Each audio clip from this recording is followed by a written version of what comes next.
السلام علیکم دوستانو، زه فضل الله، تاسو ګورئ فضل ټیکنیکل 45. نن ما تاسو ته نوې ویډیو راوړې ده چې یاره تاسو څنګه کولی شئ چې خپل د فیسبوک آی ډي یوزر نیم چې کوم وي هغه چینج کړئ. مطلب ځینې وخت کې داسې هم سړي سره وشي چې یو آی ډي تا مخکې د یو په نوم باندې کولو کړي وي، نو هغه یوزر نیم را روان وي، نو زیات ته نه وایي یاره زما آی ډي خو په سرچ کې نه راځي زما چې کوم نوم دی. نو بالکل چې کله تاسو نوم چینج کوئ نو کوشش دا کوئ چې د هغې سره یوزر نیم هم چینج کوئ، نو ډېره به ښه وي. صحیح ده چې داسې راځي چې ویډیو شروع کړو. دې لپاره تاسو لاړ شئ راټول لمبې میسنجر ته.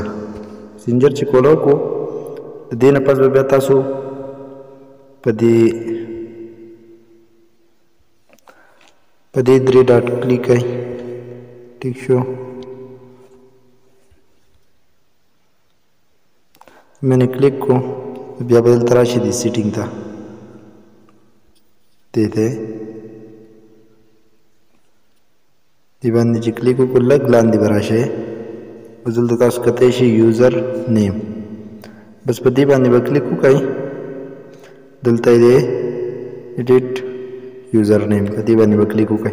اوس زما ایډیټ چې دا البته د بل نوم باندې ده، اوس دلته چې دا زول نوم دی لا زه د خپل آی ډي مثال نوم بدلوم، یوزر نیم نوم به یې هغه وي.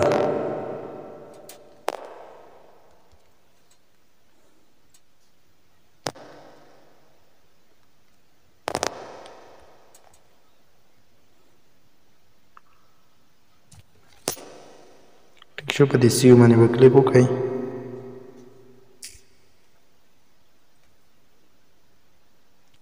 ته ګوره مثال ما دا نوم ورله کېښودو، نو بیا به اوس زما سره ټایم لیمټ چې کوم ده دغه چې کوم دی دا چینج کېږي فلحال، نو بیا په دې سیو باندې کلیک کړئ، نو ستاسو سره به یوزر نیم چینج شي. بالکل اسانه طریقه ده. داسې د نورو ویډیوګانو لپاره زموږ فضل ټیکنیکل 45 ضرور سبسکرایب کړئ.